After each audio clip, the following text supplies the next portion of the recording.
was doing, yada yada. And he's like, okay. He's like, I'm just trying to think. He's like, I ended up getting they want something else. Like, how long? I'm trying to figure out. Would he put more money in, or he wants his money out? I should have asked him. I did not. Because he's been kind of silent. Yeah. I mean, I talked to him for, I don't know, maybe a year and a half ago. He was talking about what to do next. And I was trying to tell him that, lean into technology. He was like, that's a far stretch for me. I was like, just do the BD stuff you've been doing today just for a technology company. yes, he totally could.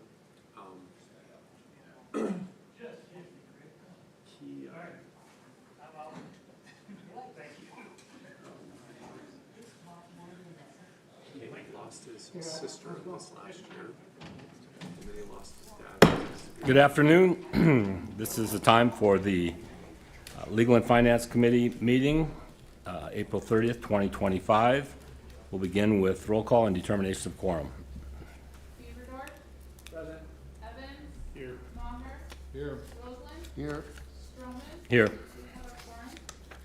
Okay, next item is adoption of the agenda. Okay, I just have one thing I'm going to say about the agenda. We do have an amended agenda here. Some things have been changed in the order, and I am going to amend from the chair a couple of items because we're not having public hearing on, as I understand it. We're scheduling public hearing. It's what I learned last Wednesday or last Monday. So anyway, we have a motion to approve and a second. All in favor? All opposed? Motion carries. Then we'll go to general public comment. This is a time for members of the public to discuss or express concerns to the council on any issue not on the agenda. Action will not be taken at the meeting on any issue not on the agenda, except by placing it on the agenda by unanimous vote of the council members present. And I don't have any general public comment, speaker requests, so we're going to close general public comment and go to consent items 1 through 10. And open public comment on items 1 through 10. And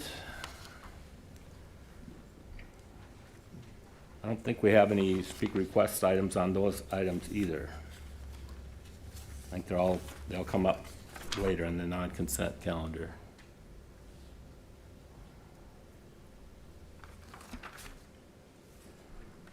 Oh, and I also need a motion to approve the minutes for April 16th. Motion by Beaverdorf and a second by Maher to approve the minutes. All in favor? Aye. All opposed? Motion carries.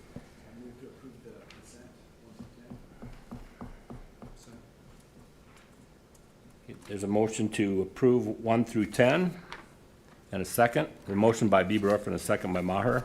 All in favor? Aye. All opposed? Motion carries. Next item is from Human Resources, item number, that was part of consent. Then we'll go to non-consent items 11 through 18. I'll open public comment on 11 through 18, and I do have some speaker request forms, so we'll get to those. The first one is Todd Gagney about the stock grower TIF. If you want to approach, you've got 3 minutes. Okay, thank you.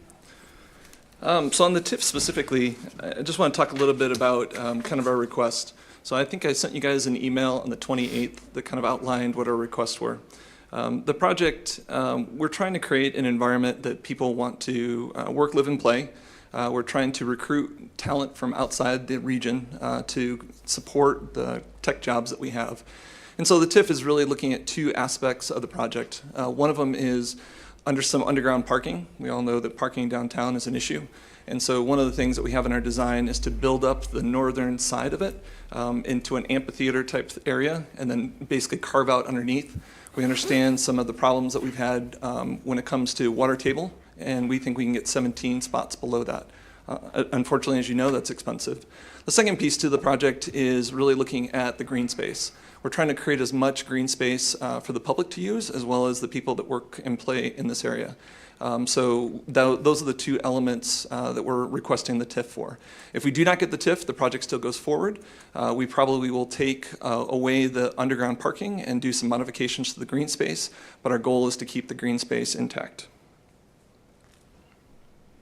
That'll be it. Thank you. Oh, Todd, you want to speak again on the stock grower Sure. project? Yep, thank you. I feel like I did these out of order, but that's good. I probably did. That's okay. My It's apologies. okay. You guys are pretty familiar. So my comments on this are, this has been a project that's been 4 years in the works from my standpoint. I think I started some conversations with the mayor when he was a city councilman. Vicki and I had some early conversations about creating a vision for downtown and this innovation district. The goal has always been to create more technology jobs. The goal has always been to retain our youth and give them living wage jobs. Property Meld was really the blueprint of how to go do this. Ray will come up and talk a little bit about the success he's had and what he sees as the path forward. Today we have signed contracts for phase 1 for Property Meld, Wildfire Labs, a brew pub, an ice cream shop, all that are planning on going in on this first phase. The second phase is going to require a fair amount of commercial space, and Ray will talk a little bit about his needs there, as well as some apartments for the folks that are working in this area. Since I last talked, Wildfire Labs, the company I work with, it's an incubator. It helps people that have a good idea, a software idea, bring it to fruition. So we're starting to get 70% of all of our applicants are from outside the state. So at the next city council meeting, I'll have a bunch of entrepreneurs that are coming and talking about moving from Tulsa to not only come to our program, but then relocate their families and then some of the employees that they want. I think this is critical for us to get this critical mass to create good tech jobs in our region. And so today we have 22 companies that are either in the final parts of graduating or have graduated, and they're starting to generate revenue and then hire people from the School of Mines in particular. So we believe between Property Meld and Wildfire Labs that over the next 5 years we can create 150 technology jobs in this segment in the downtown corridor. That's our goal. And so Ray will talk a little bit about his growth plans from a Property Meld standpoint. But we think about if we have 22 today, in 5 years, we hope to have 100 companies that are viable in the downtown corridor that are in the process of hiring and hopefully are next kind of Property Meld size type companies for us. On the 28th, I sent an email giving a status on all of this. One of the pieces of feedback that I had gotten from City Council was just, why has there been a delay in this? And I tried to articulate that as best I could. We signed a contract with the city for the purchase agreement in September of 23. We had an opportunity to work through the easement process. In the contract, it said July 1st was when the easement process would be done. We didn't finish that process until November 18th. So it was a 4.5-month delay. And so I think from our standpoint, all we're asking for is that 4 months to actually close and finish up this project. We have a closing date between the title company and Elevate for May 28th, and we'd like to basically honor that. The last point I'll make is I feel like this proposal is very similar to what I brought 2.5 years ago. There's a lot of tech jobs. There's contracts in hand.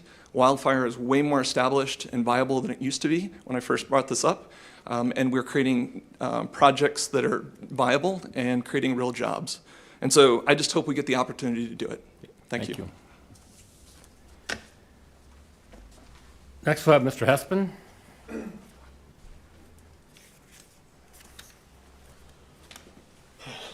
Thank you so much. So just kind of speaking on a little bit about what Property Meld, the needs are. So just for those that aren't super familiar, we started up actually out of state. As a lot of people know, I was one of the brain drain stories, had to go outside, do other things. We started Property Meld when I was in Baltimore. My co-founder was in Albuquerque, New Mexico. Both Wyoming kids. I went to the School of Mines. In 2017, we came to the incubator in 2017, only me in an office. And we had since grown to around 30 employees while we were there. We expanded in the incubator. We had since then moved from the incubator, outgrew that, and went to 11 Main.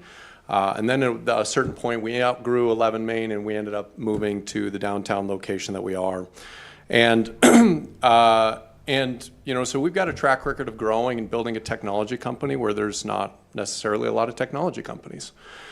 And so one of the things that, was exciting, it's been a little bit of a hard year, 2024. Probably a lot of people know that, stock market, whatever, tech has been difficult.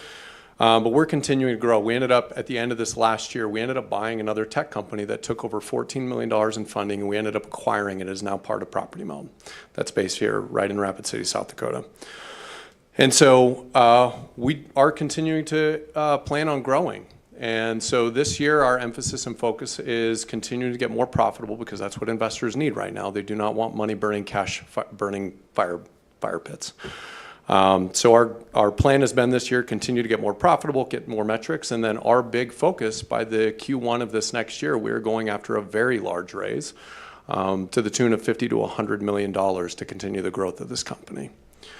Now, I'll tell you, and I shared this ever since Dusty Johnson came down and toured our place. He's like, why do you do what you do? As a lot of you probably know, being in Rapid City as a tech company is not the easiest. We didn't set it on difficulty level easy by doing this. It's more out of principle. And there's three things that are really important to me before I get out of this business. One, there's a lot of employees at Property Meld who have a lot of blood, sweat, and tears that they have invested a lot. It's very important to me that they make very good money on the other side. It's very important. The second thing is, probably less prudent here, we have a vision of what our software should do nationally, and with a home that fixes itself, we want that vision to be seen more as obvious than us being a path paver, so the rest of the market can take it. And then the third, which I think is the most relevant for this conversation, is that by the time I leave, whenever that is, we need a place where everybody that recognizes this is the right place to keep and continue to grow this company. That is my third priority, and it hasn't changed. You can talk to employees, you can talk to investors. That has been a focal point.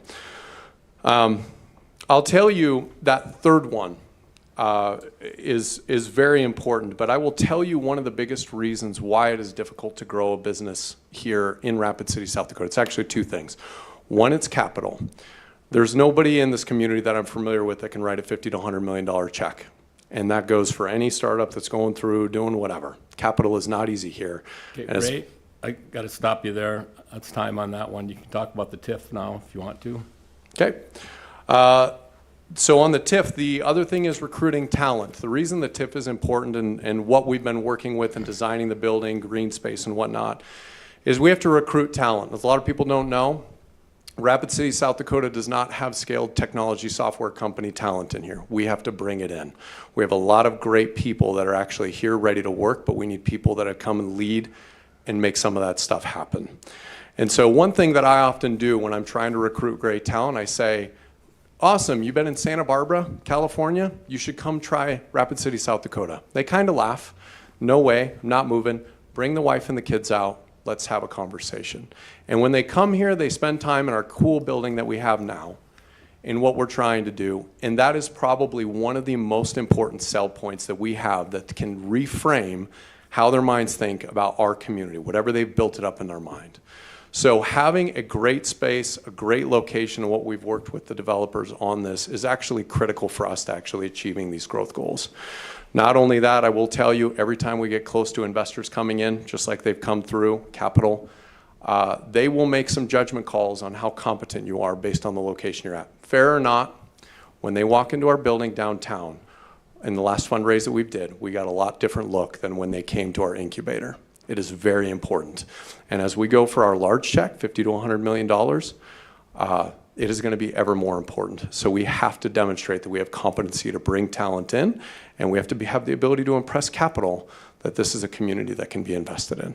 So I'm super excited on this. It's very, very important if we're going to make this easier on us and make the Innovation District happen. Thank you. Thank you. Okay, now I'm going to close public comment on the non-consent items 11 through 18 and move to a presentation item from the Water Reclamation Facility Project by Eduardo Lopez.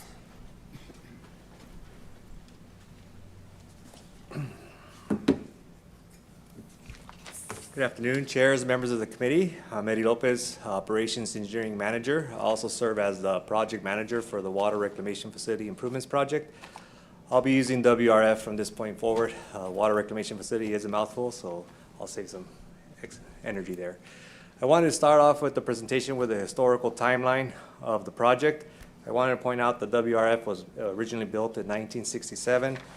What I wanted to highlight in this slide was ever since its inception, the the plant has been in the construction, and that's either due to changes in permit requirements, growth, or just reliability improvements. We're in a very caustic, harsh environment. Equipment breaks down, especially electrical equipment, so replacement is needed most of the time.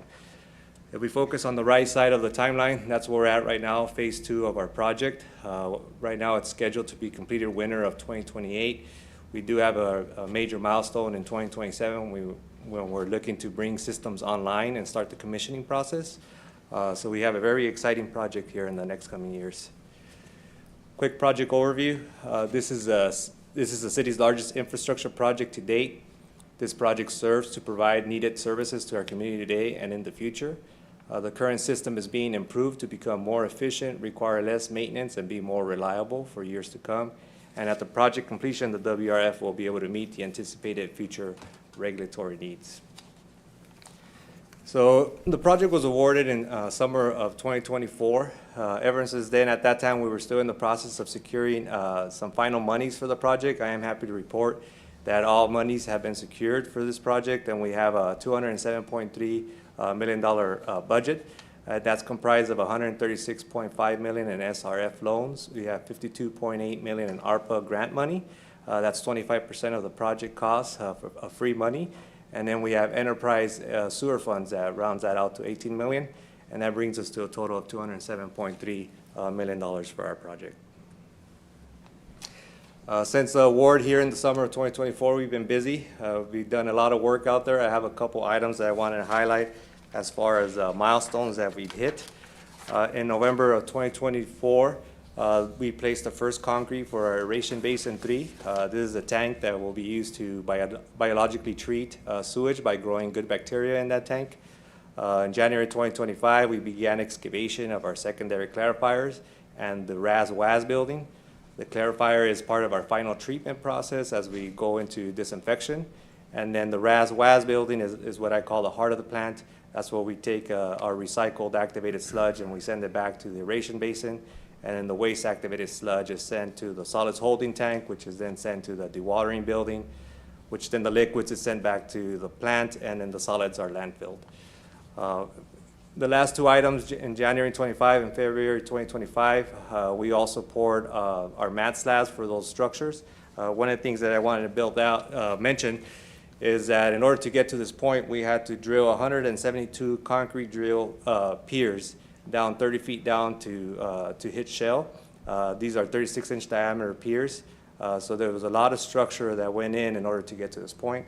The solids holding itself took 84 piers. This is infrastructure that we will never see, but it took a lot of effort and a lot of work to get to where we're at now.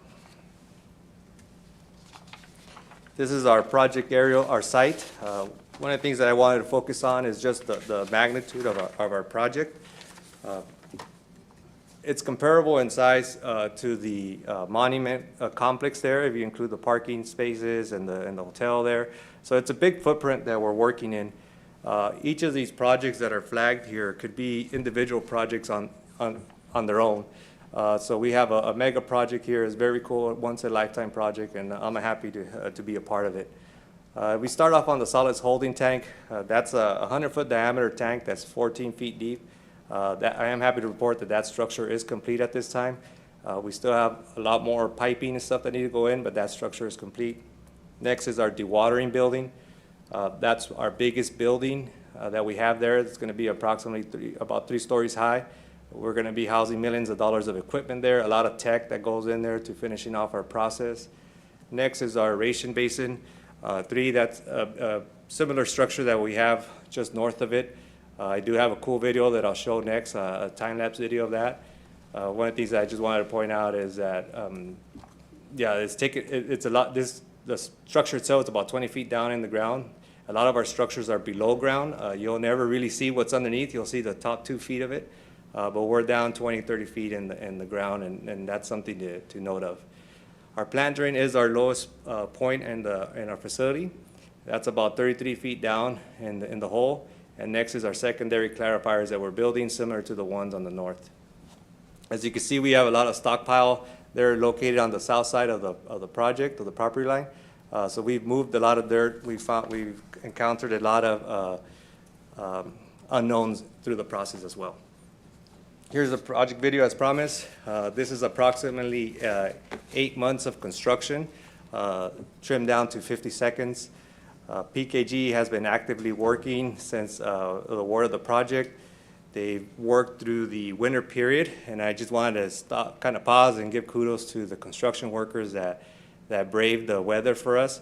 Out there, it gets pretty harsh in the prairies. We get 20, 30 mile per hour gusts, and when it's 20, 30 degrees, it's pretty frigid out there. But they were able to sacrifice for our benefit, and they're able to stay on schedule. So again, this is, to me, it's pretty cool just kind of taking a look at these guys' work, 8 months and 50 seconds here.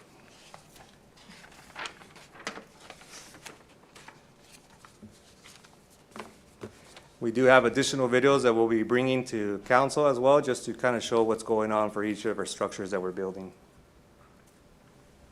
So what's next? Spring of 2025, we'll start raising walls on our dewatering building, and then we'll begin building the walls for our Clarifier 3 as well. Our RAS-WAS pump building will start to take shape, and then in summer 25, we'll begin our underground site piping. I just wanted to focus a little bit on our picture on the right that I have there. We have a lot of underground piping. I call it spaghetti there. We are leveraging high on our technology in order to for conflict avoidance, and we're excited to get here to this point here. Clarifier 4 will also begin to take shape, and then we'll continue to build out our structures in our facility. As I mentioned earlier, our total funding for the project is $207.3 million. At this time, the city has encumbered $204.1 million. We've completed $40.8 million in construction at this time, and we have a remaining $163 million. What I did want to point out here is we do have $3 million reserved for changes as part of our contingencies in order to address items as they come up during construction. So this is a summary of our changes to date. We have not yet approached council for our first change order. We're planning to do that here May 19th. Well, we'll have a more detailed breakdown of what's going on here with the change order. But this is a summary of how we're breaking it down just to present our project credits that we've been working with. We sat down with our contractor and our engineers, and we tried to value engineer the project at the beginning, and we identified an additional $422,000 in credits. As part of that process too, we also found areas where we can improve on the project, and we're calling those operational value-added requests, so that was an additional $91,000. And then we have unforeseen conditions. Like I mentioned, we have a lot of excavations. We're 20, 30 feet down in the hole. We've done our best during the design process to do our geotechnical investigations, but you just don't know what you have until you're there. We have a lot of fat, heavy clay soils, and we want to make sure that our structures are bedded down on our shell, on the shell below. So far, that number has come out to about $438,276 in additional changes. Once you sum it all up, overall, we do have a net increase to the contract for $106,691 at this time, which we're still working out that number, but that's what we'll be presenting later on. Fun fact on the project, just the construction of those building piers that I mentioned earlier, we used about 2,025 cubic yards of concrete. That's over 202 concrete truckloads. If we were to lay them end to end, that would be about a 1.7 mile train. So that's something that's pretty cool. Just a few weeks ago, we did an additional 800 cubic yards for our Clarifier base, and that was about 80 trucks. So we're moving a lot of concrete. We're doing a lot of work out at the site. So we also been working on improving our project outreach for the project as well. Right now, the plan is to do presentations to the Public Works and Legal Finance Committee, this being the first. We're trying to target spring and fall in order to report what we've done construction-wise during the winter and summer periods, summer being our most busy time frame. We're also looking to do project newsletters, push it out every 4 months to council. We're targeting April, August, and December. You should receive your first newsletter here shortly after this presentation. And then based on the content that we're creating on the presentations and on the newsletter, we're looking to create a project website that's in development right now in order to provide this information to the public. And then once that's developed, we're looking into using the possibility of using digital displays in city public spaces. We're looking at City Hall, the library, monument, just to get that information out to the public. And one of the last things I wanted to offer, just scheduled construction tours. We do have a lot of activity going on. I think by the end of the summer, we'll see a lot of structures take shape, and it might be a cool opportunity to go out there and take a tour. So we're also extending an invitation to the members here. Anybody wants to go out, feel free to reach out to Dave Van Cleve or myself and the water rec superintendent, and we can get something scheduled. And with that, I'll wrap up my presentation. Is there any questions? Thank you, sir. Thank you. Go to Bill Evans. Yeah, I'm questioning a little bit about, getting some information concerning the demolition phase. I say demolition of the north plant. Is there a way we can go back to that overhead site plan? That aerial view? Okay, exactly what will we be demolishing there? So right now, the two spears on the north, those will be removed, and then not the first pool, but every other pool to the east will be removed. Okay. So all that will be demolished and removed, then we'll backfill. And that area will be reserved for the future. If we ever need to continue expanding, that would be the area. And we the, move and the to. domes are repurposed? They're being used or The what? domes are not being repurposed at this time. But they're Those- gonna be preserved and saved for, They are not. Right now, it's just salvage to the contractor. During the design process, we looked at possibly reusing that, and it was not feasible at that time. well, and this is where I have a problem with this town. I was in junior high when that place opened up, and we took field trips out there, and everybody was just all hell-bent for election. Oh, isn't this great? It's the greatest thing in the world. Oh. And yet we can't find a way to repurpose something that significant. It's been a landmark on the, for the community for all those years. I would have done it differently, I'm going to tell you that.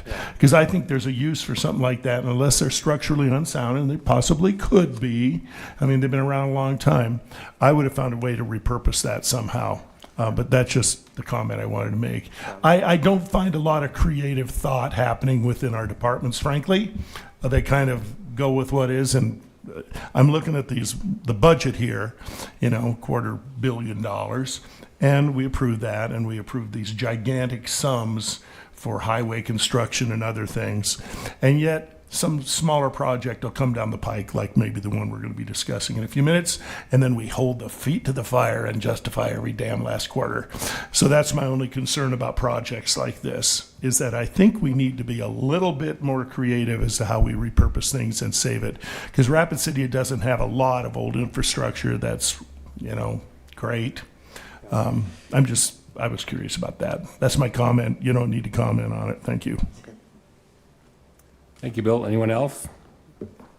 I have some questions for Mr. Lopez. Yes. So that's a pretty impressive body of work that's taken place since work began out there. Who's doing that work? PKG contracting. Do we have any city people that are working out there?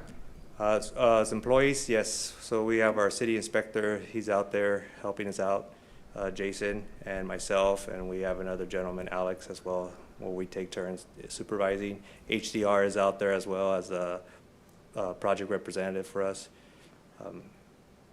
And HDR, who's their person in charge out there? Russ Hawcroft is the CA, And CA, what's that mean? construction administrator, sorry. Okay. And is he out there 55 hours a week? That's correct. Well, yes. And Yes. how do you know that? Well, I get his timesheet and we review it during our invoicing, so all that, on a monthly basis, I receive an hourly invoice. Okay. Does he have For everybody. does he have a building out there, or is he? Yeah, we have two, so if you look at this job site there, that on the south side, there's some trailers there. One of the trailers belongs to HDR, the other trailer is a city trailer, and that's what we operate from. And the other trailers are the contractors. Are the people working out there, the PKG, are they working 55 hours a week? Yes, so they've been working long hours, especially as the summer kicks up and they get extended long hours. They requested to work long hours. One of the things that we added for this project is that they fence the work area out so that they can work at any time that they see fit.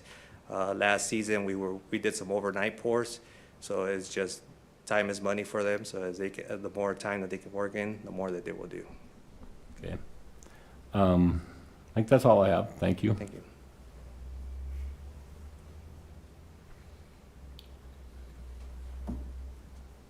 Go to Kevin Maher. Question about where does the clean water go back in the creek? Is that pipe on the top? Yeah, so it just enters right in that horseshoe. It's not quite a pipe, but that's the right location, yes. Okay, thank you. I guess that raises one more question for me. When you say clean water, what is the quality of the water that we put back in the creek? It would be similar to what's in the creek as well. So that's all regulated by our permit regulations. So we have certain criteria that we have to meet, and that changes based on flow. So depending on how much flow we have different criteria that we have to meet. And so there are certain periods of the time where we do UV disinfections. Sometimes we don't have to. That's all flow dependent, and that's set by the state. So they set the regs. Okay, thank you. Yes. Move to acknowledge presentation. There's a motion by Evans and a second by Roseland to acknowledge. All in favor? All opposed? Motion carries. Next, we're going to go to the attorney's office for item 12, terminate the real estate purchase agreement with the City of Rapid City, Elevate Rapid City, and 11 Main LLC for the city-owned lot at 416 St. Joseph Street pursuant to the terms of the agreement. Ms. Randine? Thank you, Mr. Chair. As you're aware, there was an agreement for the purchase of the Stock Growers lot that we entered into several years ago. It was required that it close by January 25th, the sale or the transfer of the property of this year. That has not yet occurred. The agreement did automatically terminate. It frankly left it to the discretion of the council to decide if you wanted to terminate it or not. There's been some discussion, so the item was put on the agenda so the council could make a decision whether essentially you want to terminate the agreement or if you want to allow it to continue so that we can effectuate the closing and move forward with the project. If you terminate it, obviously that would be the end of the project. The city would retain ownership of the lot. We would continue to use it as surface parking. If you continue or if you do not terminate the agreement, then you would probably want to consider how you're going to act on the TIF. And if you did not terminate the agreement, then I would continue to work with the property owner to get the closing on the property. They have indicated they're ready to close.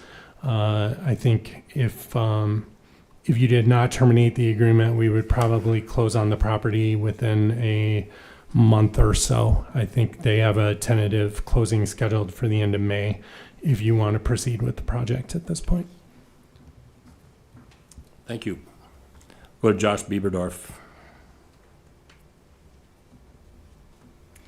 I make a motion to not terminate this agreement. If I get a second, retain the floor. So, since I moved to Rapid City, I think the overarching thing is how do we keep people from the mines doing business in Rapid City? Understand the project hasn't gone as planned, which I don't know any of them that do. In talking with Tom, he's outlined pretty eloquently to me anyways, the 4-month delay in the easement and getting things done. The core essence of the project, in my opinion, is 90% the same as what we started with a year and a half ago. Everybody was in agreement with it then. And I'm going to stand in support of that project as well as in support of the TIF for that. I think they've got a proven track record. They're stronger than they were a year and a half ago. The company's growing. And if we got a shot at getting some mines people to stay and get some more of those tech jobs here in that tech corridor, it's been the vision of this town since I moved here 30 years ago. So yeah, I'm in support of the project. Thank you. Go to Kevin Maher. I agree with Councilman Bieberdorf. I'm going to vote to not terminate this project, and let's move forward with this project, and let's go ahead and move forward with the TIF. Thank you. Go to Pat Roseland. Thank you, Chair. I do agree with Josh and Kevin. My question is for Joel, if I may. If it was due to, up to the city council to make a we say, question the 4-month delay in January 25, and it's the council's responsibility to do what we're doing today. Why wait 4 months to bring it to city council? Well, I think that's a good question. I mean, I would say historically we've had this. I'm trying to remember if Block 5, I don't know that Block 5 was done. I will say generally sometimes we don't necessarily, if things are moving forward, need to have the public discussion, but I do try to put in the agreements, I do try to put in a date by which if the project isn't moving forward, that we can terminate it or that we have the right, because frankly, one of the lessons learned from Block 5, I would say, the first agreement back in 2006 or 7, is there was no out for the city, and the agreement kind of just kept dragging on, and the project would switch hands, and the developers would say, well, we're going to move forward, but no progress was being made, and there was just no way out of it. So ever since then, we've always put in dates. But I will also reiterate, and think somebody, Alderman Bieberdorf made the comment, it's not unusual for these projects to run into issues or delay. So certainly we could have brought it back before January and have you vote on it or ask for a continuance. Quite frankly, I knew that the TIF, I hadn't really been talking to the developer, but I was aware through staff discussions that the TIF was coming forward. And I thought, you know, the decision, the city council's decision on the TIF would kind of dictate where we went with the project, and was waiting to see that. And prior to that, I think based on some of the TIF discussion, some of the council started to question, and I know some outside groups that were watching the project question the date. And so now, you know, I think you're all aware, we had a discussion about it and was directed to bring this forward. It wasn't something, again, the agreement didn't automatically terminate. It was something that was discretionary. So if the council wanted to terminate it, it was within your ability to consider it after January 25th. But quite frankly, I was waiting to see how you reacted to the TIF before we had a discussion about it.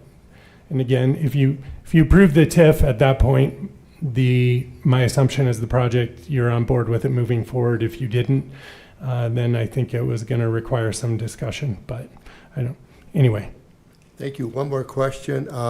In your eyes, as our city attorney, this agreement is still viable today? It didn't automatically terminate. There are some issues. It doesn't, I know one of the issues was raised was the change in the LLC.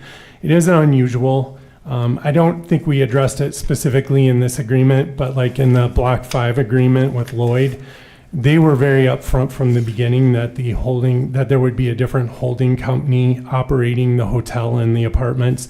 So we actually wrote some language into that development agreement for that property.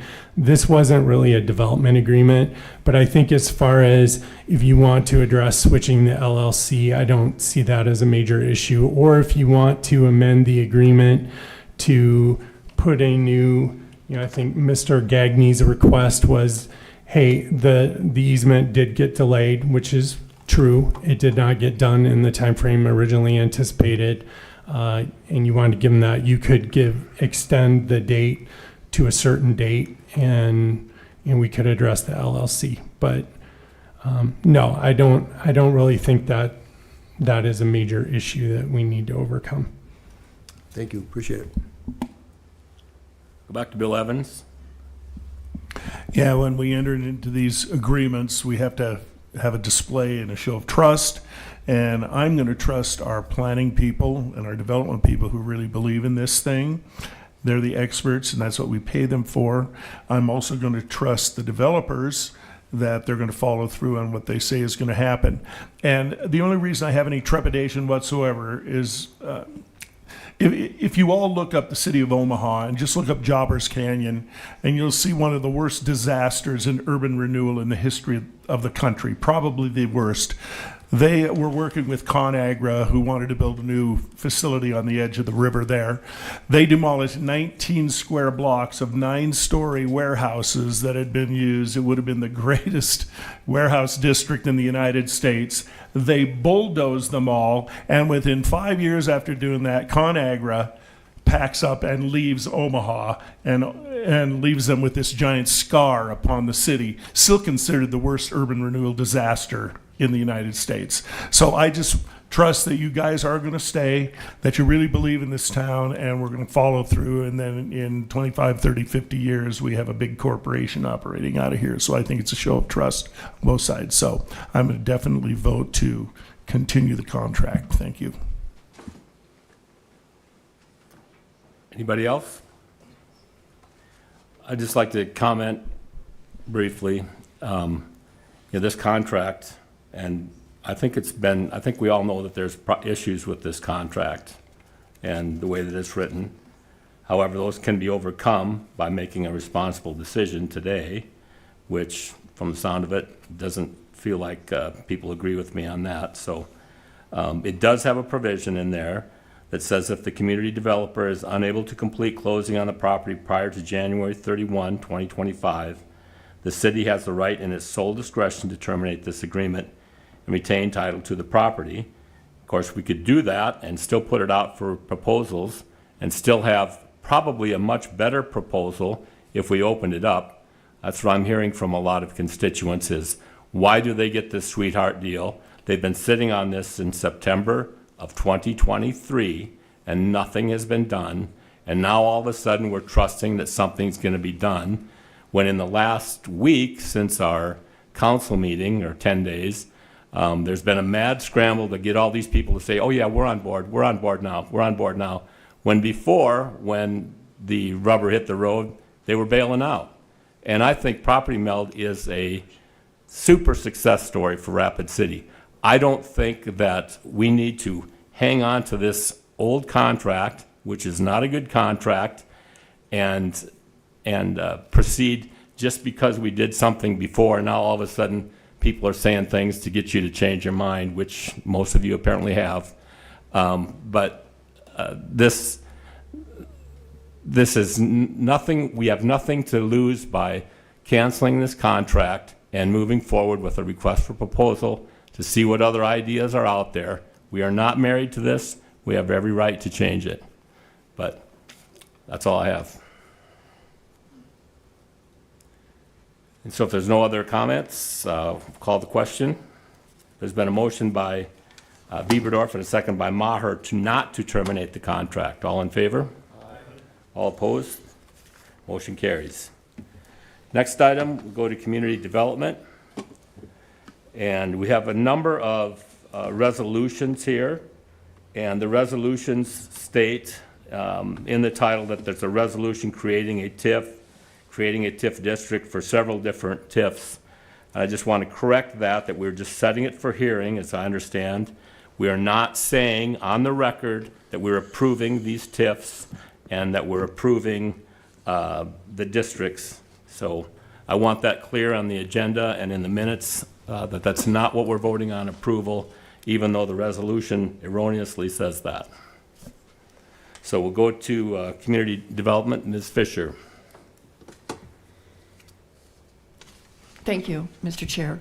So this is confusing. At your last meeting, you did have an item on the agenda that was specific set for hearing, in particular for the TIF that we just talked about. The acknowledgement at City Council was just to acknowledge that, yes, you were setting them for hearing. In doing that, you have now met the notification requirement to actually start considering them. So today on the agenda, this is the Legal and Finance Committee, you can make a recommendation to the City Council. Enough time has passed since Planning Commission where you have met the legal notification requirement. That did not take place at last City's Council meeting, so you could only set for hearing. You could not take any other action. Does that help explain why one is a set for hearing and one you can make a recommendation to council? No, not really. Let me try this again. I don't want to go into it. Sorry, I don't want to go into it we have changed the TIF policy.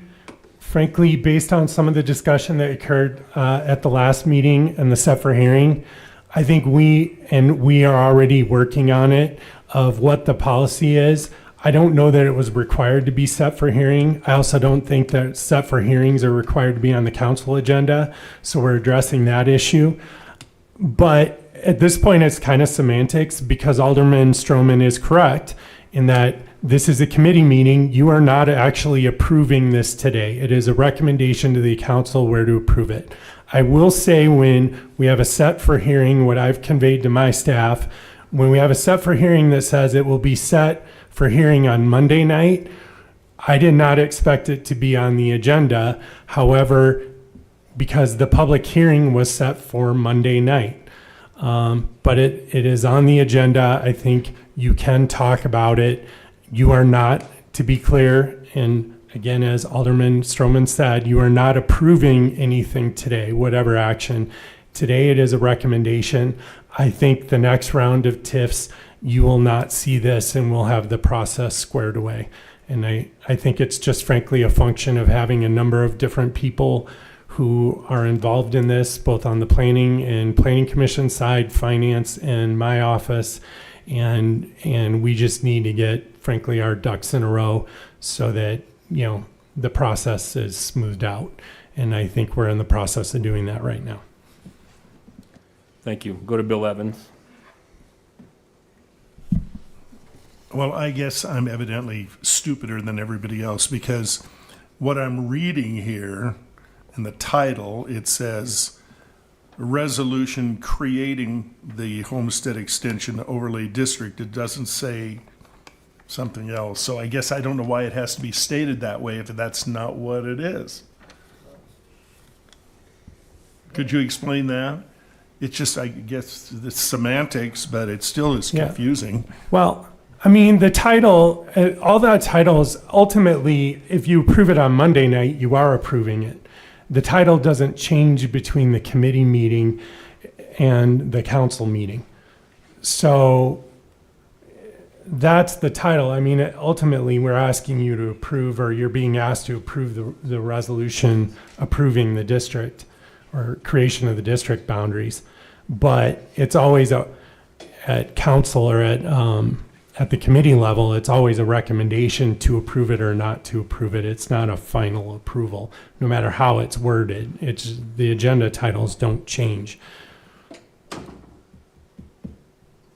Okay. I still don't know exactly what. Well, I guess one of the issues I'm having is we don't have enough stuff here, enough information to make a decision on it, I don't think. I mean, there's got to be more than the agenda summary here. And there's the application, there's all these things. I don't know if everybody's prepared to, if they've all reviewed these things. So the project plan and all that stuff. I know that the planning commission on some of these was not feeling like they should even go, but they wanted the council to make the decision, so. I'm gonna let Vicki go next. Thank you. And I think that's a valid comment, similar to what we did at Planning Commission. We have Mike Dugan here today, and he's going to walk you through each one of these proposals, identify the recommendation that came out of Planning Commission, and we are all here and available to answer questions that you might have as a result of that presentation. Based on what Joel has just said, then the actions of this committee will be recommendations to the city council, and the final decision on all of these will be when all of council convenes May 5th. Okay, well, then I'd like to hear from Mr. Dugan, if that's all right. And I guess we'll talk about the first one, item 13, resolution number 2025-031, a resolution creating Homestead Street Extension Overlay Tax Increment Financing District number 93. Good afternoon, Mike Dugan with Finance. Yes, I have three brief presentations for three new TIF applications, and I'll present them in the order they were received. This first new TIF proposal is the City of Rapid City is the applicant. It is for an overlaying TIF for, that will overlay TIF number 83, which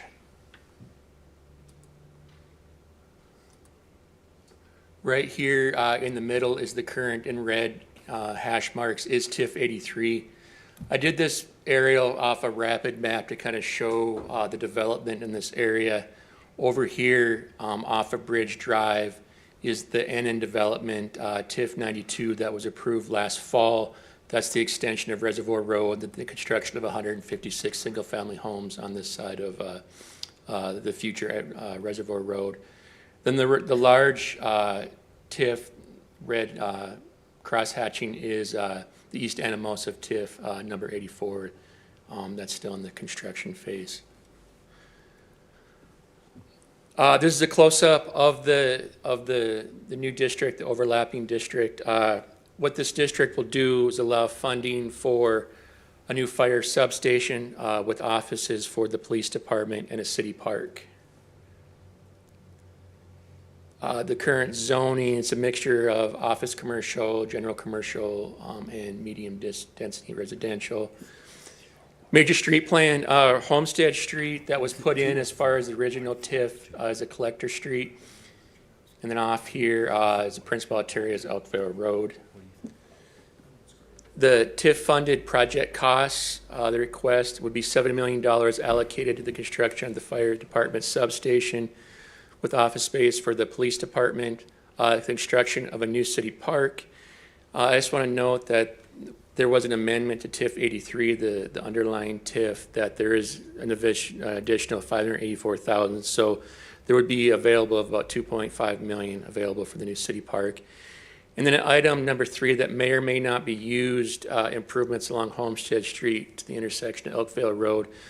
The state is working in the kind of the initial phases of making possible improvements to Elkville Road, to that intersection of Homestead Street and Elkville. That hasn't been finalized yet. So these funds may or may not be used. They're there if needed. If not, they won't be used or allocated to anything, and this TIF will just pay back faster. Just a close-up view, the red would be the future home of the fire station. In green here would be the city park. And then this drainage lot here, the city will, the developer, Mr. Doyle Estes, is just going to deed that over to the city. It's 6-acre drainage regional facility the city will maintain. The project cost, the total will be $10.5 million in capital costs for the construction. The financing costs are just under $17 million. The eligible project costs, including financing and the administration fees, of just over $27 million. The amortization, so the underlying TIF 83 is anticipated to be paid off in 2027. This would take close to the 20 years, 19 years as far as repayment, and the city is proposing financing this project. The schedule of improvements, there is expected to be quite a bit of growth over the next 5-6 years in this development. This information, Mr. Estes had reached out to the individual developers that had purchased property in the original district, TIF 83. This is their plan for development over the next several years. There are also some vacant commercial lots. They were estimated over the next several years at $1 million per unit as far as construction. And then just a 2% annual appreciation was estimated to come up with the value. The estimated base valuation as it sits right now with all the developments, just over $48 million. The estimated valuation in 20 years would be just over $185 million. So this is projected income increment based upon those forecasts as far as the future development, and then a 2% appreciation. This district will generate a little over $27 million in increment income. This will be classified as a local district, which does have an additional levy on the residents within the Rapid City School District. It's anticipated a couple years out as that increment's starting to generate. It'd be 37 cents per 100,000 of owner-occupied property taxable value, 71 cents per the 100,000 of commercial value. And then stretching this out 10 years, assuming a 5% increase in the total valuation of Rapid City, that would increase to about $3.10 per $100,000 of owner-occupied taxable value. This is the Rapid City Area School District map. This would be the residents that would be affected by the additional increase in property taxes. It would be in purple. And so there are currently 16 active TID districts. The city is allowed to go up to a max of 10% of its total valuation. So if this project was to move forward, currently we're at 1.48%. If this was to be approved, it would put us at 1.55%. With that, I will stand for questions. I have a quick question. Did you cover both 13 and 14 here then? Both the creation of the district and the project plan? That is correct. Good. So we'll have discussion on 13 and 14 if anyone has discussion on the, we'll do this all in, we'll lump these two together. Go to Bill Evans. No questions, just comment. I think this is the kind of creative use of money and trust with developers that is allowing us to kill many birds with one rock.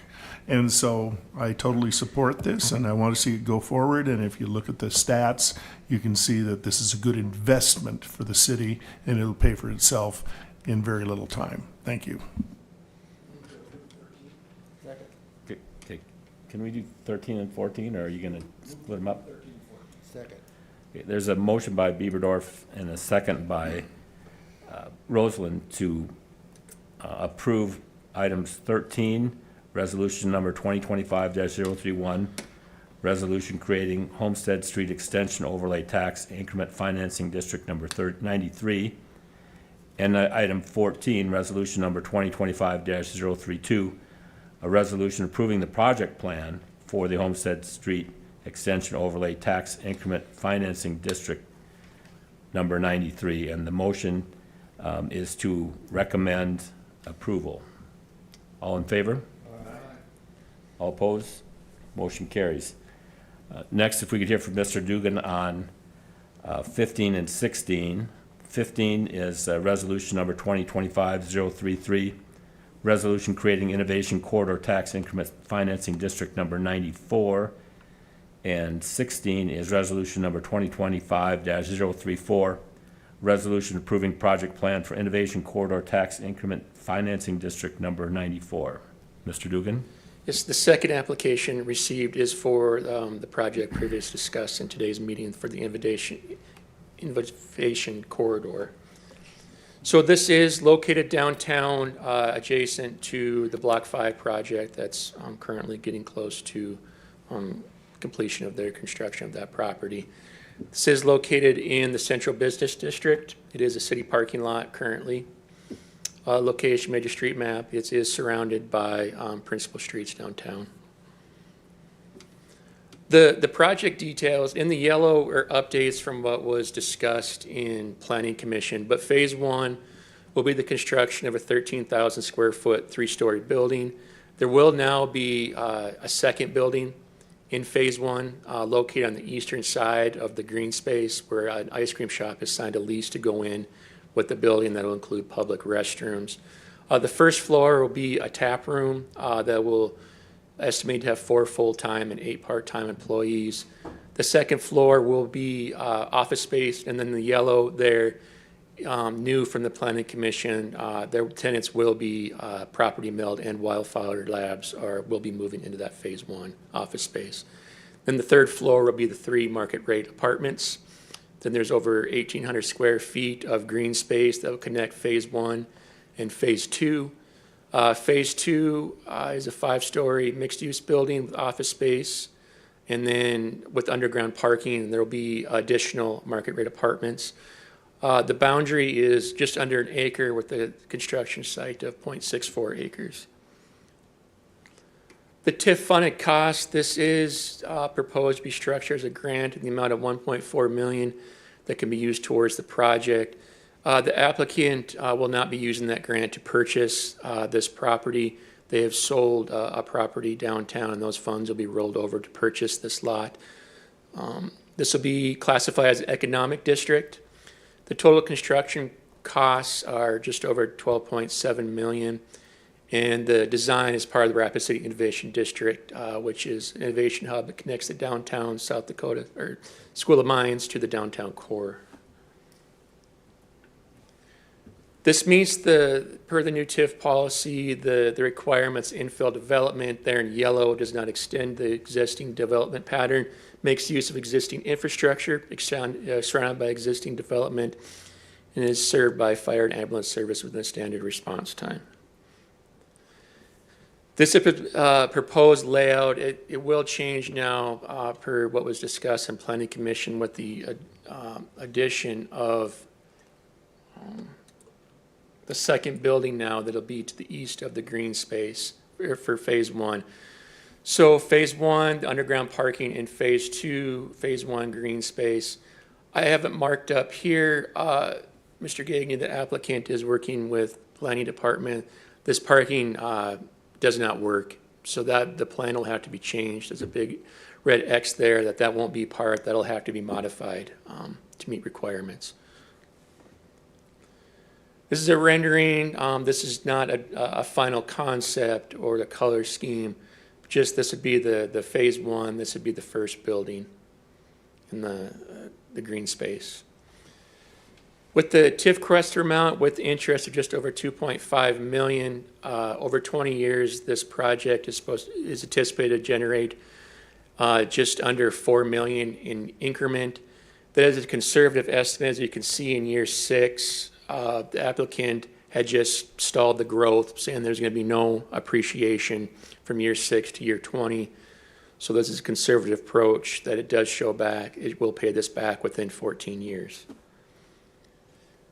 Amortization just shows that it will pay off in 2039 as interest costs of just under $1.1 million.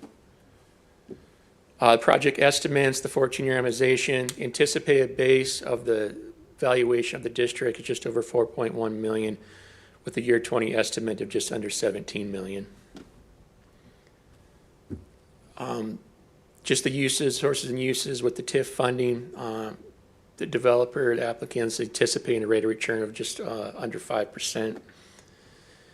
The need for TIF funding, with and without the TIFs, there's 2 charts here. So you can see without TIF funding, the monthly loan payment will increase by approximately $10,000 a month. Does not make the project viable without TIF funding as it's proposed. There'd have to make some cutbacks to make this cash flow per their permanent financing. So there's the net income of just a negative return of $30,000 there. And then with TID funding, the rate of return of just under 5%, a net annual income of just under $90,000. And then once again, the districts, if the previous TIF was to move forward and approved by City Council, and along with this one, it would put our taxable valuation at 1.59%. Once again, 10% of the total valuation is allowable. And with that, I'll stand for questions. Go to Ms. Fisher. Thank you, Mr. Chair. I actually have a question for Mike or maybe the applicant.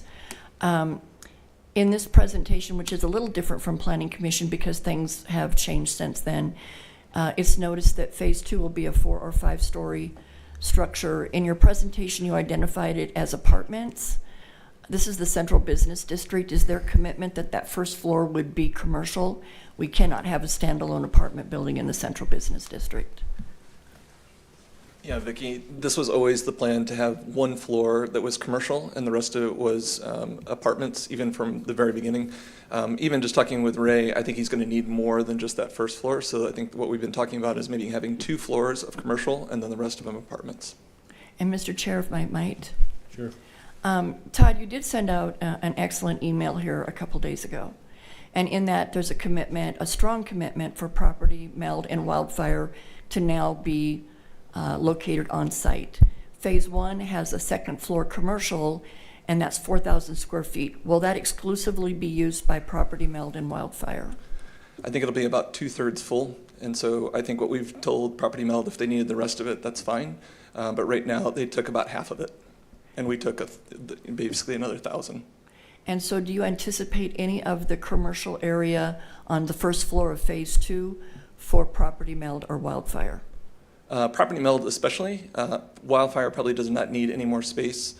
So my hope is that it either fits for Property Meld or Wildfire companies that have graduated from the D Lab that are looking for space in the downtown corridor. And so we have a couple of them that are already in the D Lab that basically their leases are finished up about the same time this Phase 2 would be done. And in detail, you're talking about those incubator businesses that you've helped launch. That's correct. Okay. Mr. Chair, I think it's important that we get this in the record of that there is actual commitment to area of use, general square footage of use, and ensure that all the uses do align with the Central Business District and the Innovation District. Thank you. Well, I guess that begs the question, how do we see these commitments? How do we see the commitments? Do we have copies of the contracts with Property Meld and with the commitment from the applicant to that these things are going to happen, or are we going to be back where we were 2 years ago? Mr. Chair, I would defer to Joel on what that commitment might look like.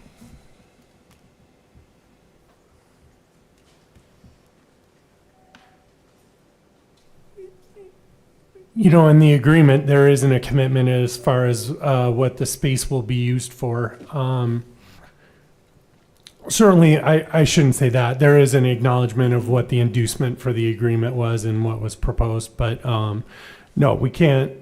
I have not personally seen the contracts at this point, but I'm assuming Mr. Gagné is probably willing to provide the leases and stuff prior to the meeting on Monday night. So Is that true? I'd have to talk to my business partner on this. I mean, the terms on this stuff, I don't essentially want public. I mean, on any terms, right? It could be the building that we built for Property Meld. I don't need that to be public either. I'm happy to validate that we have it, and whether it's an affidavit or whatever want to do, that there is a commitment. But the terms of the agreement doesn't seem like it belongs in the public. Well, maybe if you're asking for a TIF, maybe it does. I guess that's the other question is I have for. So I guess Ms. I'd ask that, is that normal? Like, do you basically ask for lease information, dollar amounts, terms on all projects that are TIFs? I've listened to a number of these and I haven't heard anything like that. I like to have proof. So I'll defer to see what Vicki has to say about that. I mean, we're talking about a strong commitment. So what is it? Can we see it? I think everyone's making valid comments here. Let's just put this in line with an affordable housing project. When they're asking for dollars, we require that a percentage of those units be at a certain rate, rental rate. And I think that's similar to what we can do here, that if you have X number of square footage of commercial, this percentage of it will be held in reserve for Property Meld, Wildfire, or an incubator business. I think it's something as general as that. That would align well with what we've done with affordable housing projects that have both market rate and affordable housing units. We require the commitment to ensure that we're getting our affordable housing. In this reverse, we're just ensuring that we're getting our innovation push. Okay. Go to Bill Evans. I'll let Vicki correct me if I'm wrong about this, but this sort of TIF is kind of different than the last one we just approved. The last one's very obvious in terms of the money it starts to generate and everything. But one of the reasons we approve TIFs is to reclaim blighted areas, to change the format of a neighborhood and all these other things. So this is kind of the opposite end of that, and it may not be as conspicuous in terms of the money it generates, but it does change a difference in the way our neighborhoods are growing and building and being used. So I just want to point that out. And I have another question for Vicki then. So there are requirements from the state, in the TIF statutes about it does have to be for a blighted area, correct? I mean, Mr. Chair, do we meet these requirements? So the TIF policy has been amended. I'm going to defer to Daniel since his office reviewed that part of this.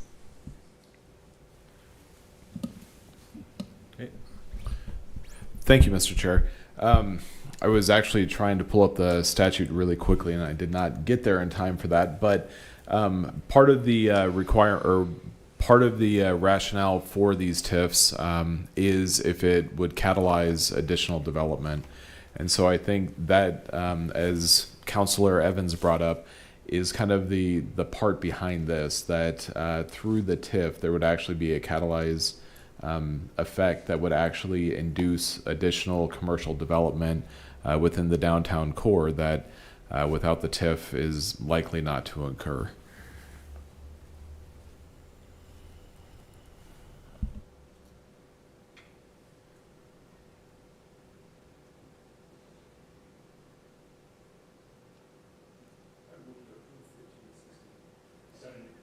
There's a motion by Bieberdorfer and a second by Evans to approve 15 and 16. All in favor? Aye. All opposed? Motion carries. Next item would take together 17 and 18. 17 is resolution number 2025-038, a resolution creating Robbinsdale Tax Increment Financing District number 95, and resolution number 2025-039, a resolution approving the project plan for the Robbinsdale Tax Increment Financing District number 95. Mr. Dugan. Thank you. This last presentation is for the last application. The City of Rapid City will be the applicant for this request. What this request will cover is some TIF funding and then outside TIF funding. It will be for the Robbinsdale area. This will be in terms of project size, not dollar amount, as far as about parcels, the largest TIF district the city has looked at. There's just under 1,800 parcels within the district boundaries. There's a mixture of zoning within this district as given its size. Major street plan, there are 2 minor arterials that run through this Robbinsdale area along with Collector Street. So what this TIF is comprised of, with the applicant being the City of Rapid City, it's going to fund the street portions of 4 CIP projects that are located within the boundaries. The utility portions, the stormwater, water, and sewer, have funding allocated outside the TIF request for these projects. Also included within the TIF boundary would be 5 pavement street rehab projects within the boundaries. And then the third component would be $500,000 available for improvement costs that are needed to the fire station located at 700 East Fairmont. The total capital costs of the project is just over $10.3 million. Financing costs of about $17.5 million. Then the administration fees for this project of $55,000 would put the total project costs just under $28 million. So these are the 4 CIP projects for this area. They were picked out as these particular 4 projects as high need that need to be completed within the 5 years that's allowable from the approval if this TIF was approved. The 3, the Robbinsdale to Oakland, Linwood, Grandview, the Robbinsdale Phase 6, and the Robbinsdale Talent and Willow CIP projects were projects that were put together in the past. The Hawthorne Avenue extension is a new project, and that one was put together as the traffic in that area. It would alleviate some traffic congestion in the flow in that area of putting the Hawthorne Avenue extension in place. So these are the 5 pavement rehab projects that are scheduled to be completed within this, for this project of just over $1.5 million of those capital funds. This is the map of the improvements. These are the location of the projects. As you can see, the only project that would be new would be this Hawthorne Avenue extension. It was identified as a need to help with traffic issues on that part of this Robbinsdale TIF district. So all of these, the reason why the large boundary in part is the need to fit these projects within the boundary, because only the funds that are they're spent have to be within those district boundaries. So this will capture all of those projects, including down here in the red, the Robbinsdale fire station improvements. The anticipated amortization, a 19-year repayment on this, so it will take nearly the 20 years allowable for this one to repay. The projected tax increment income, as there's not a lot of area that's not developed. There's a couple of parcels that would make it challenging to develop. There's a lot of dirt that would need to be removed from some of these parcels for development. So this was assuming no new development, just using the projected increment from the existing structures that are within these boundaries, and then just anticipating a modest 2% increase in valuation year over year. So over the course of 20 years, this would produce just over 28 million in increment available, given those assumptions. And then another part of this project that would be outside of the TIF funding is the city would be committing $500,000 per year for the next 3 years for owner-occupied single-family residence rehab projects that will come from the general fund. So there will be an outside third-party member that would be part of an urban revitalization team that would spearhead this project. That would go, the funds would be available for projects such as efficiency and safety of homes that need repair, whether that be electrical, roof, window replacement. And then that outside party member will be responsible for facilitating getting those repairs in place, determining the need. So 75% of those committed funds would be distributed in the form of low-interest loans. 25% would be gifted for rehab projects. The last part of the component of this proposed district that would be, once again, be outside, would come from community block grant funds as a potential funding source for additional improvements that may be needed to the Robbinsdale Park. So this would be a local district classification. This one, like the proposed TIF 93, would have an additional levy. Estimating 5 years out, that impact would be about $1.15 per 100,000 of owner-occupied value, $1.95 per 100,000 value of, in year 10 would be $1.95 per $100,000 of value. $4.20 per 100,000 of the non-ag value. So this will have the impact of all the areas within the Rapid City School District. Once again, the map, the purple being the Rapid City Area School District residents, that does stretch up into Meade County, which is Somerset and Blackhawk. And the last slide, again, so the max of 10% total evaluation.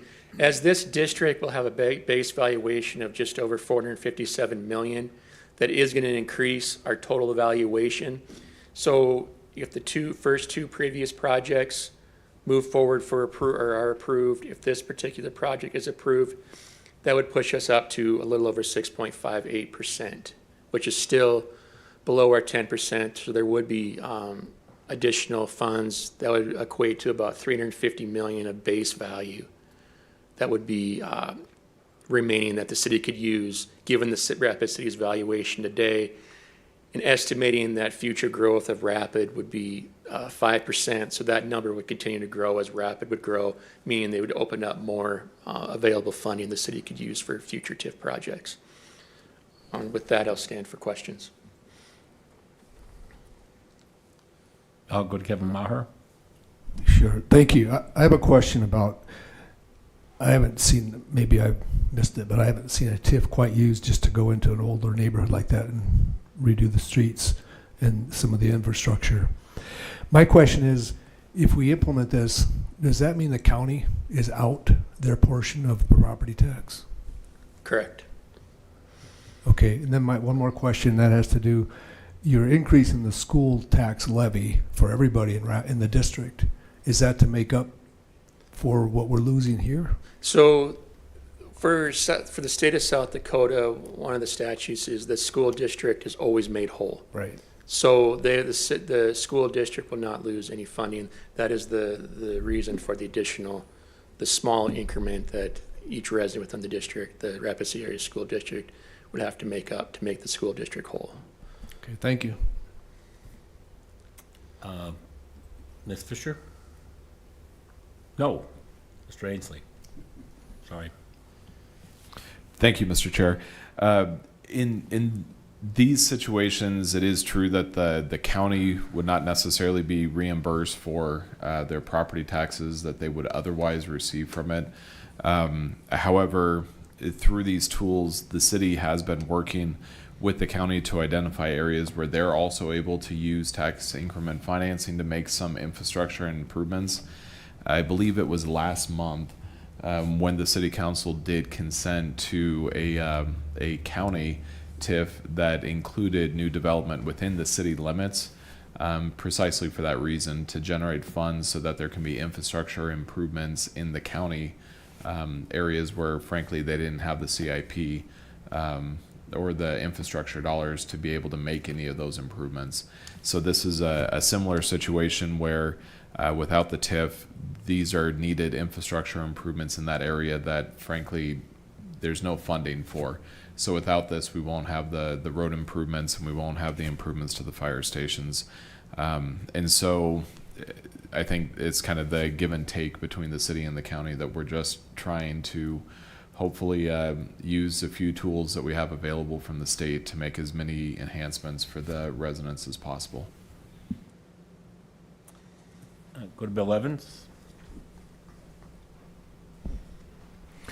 Thank you. This is the kind of TIF that is hard for us to answer when the constituents come to us and say, you know, we're paying for all these other people and everything. So, like you just said, if we were not doing this TIF, we'd have a hard time finding the money. So the rationale behind it is to dedicate funds specifically for this, and with the additional levy, hopefully raise a little bit of extra money that we wouldn't have. It's not an appreciable amount. It's like what, later on, what, $8 per 100,000 or something. Just want to make sure, is there any other TIF we have that's currently functioning that operates this particular way? Or is this kind of a new territory? That's my question. Go ahead. Thank you, Mr. Chair. This is the first time that the city is proceeding with this sort of urban renewal type TIF.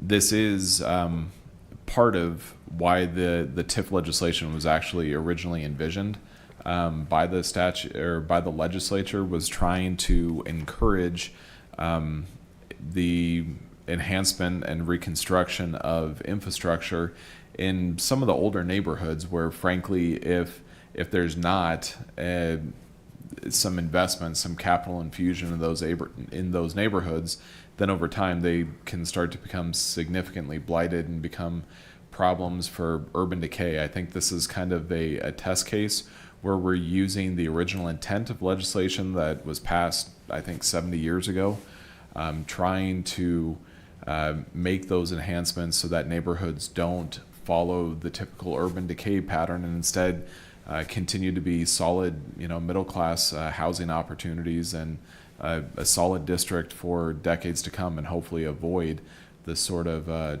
traditional urban decay that happens. In doing so, we are hoping and anticipating that this will make a lasting impact in this neighborhood, and frankly, that the assessed valuations will increase faster than that 2%. When we looked at this neighborhood compared to another similarly aged neighborhood in the community, the valuations in this neighborhood did not increase as fast, which is an indication that it's starting to experience that sort of decay, and we want to hopefully arrest that and instead have it to increase at a more market rates so that we can continue to see that the Robbinsdale neighborhood continues to, for the long term, be a good place for people to live and work. Go to Pat Roseland. Hey, this question for Daniel, please. I've read someplace or heard someplace that you went where you have a 10% cap. This will bring this up quite a bit, right? Is that going to change how we do TIFs in the future? Thank you, Mr. Chair. That is an excellent question. Yeah, there is a 10% gap. So when you look at the base valuation of all of the existing TIFs, that cannot exceed 10% of the total valuation of the community. We have historically had a very low percentage, and most of our TIFs are fairly small. As far as their initial valuation, post-development, their valuations go up quite a bit, but their base valuations tend to be fairly small. This one would be the largest initial valuation, as you can see by the slide up here, and it will increase. Our percentage will still be lower than 7%. It does mean, though, that we're not going to be able to do another TIF like this for several years. The city will continue to be able to do TIFs, but they won't be able to be as large, or at least won't be able to include as many existing neighborhoods like this. Not to say that the city could never do that in the future, but it would probably take 6-7 years before the city would be able to do that. But the city will still continue to be able to do TIFs, just not at this scale. Thank you. Yield. Okay, I need a motion on 17 and 18 on a recommendation to the full council.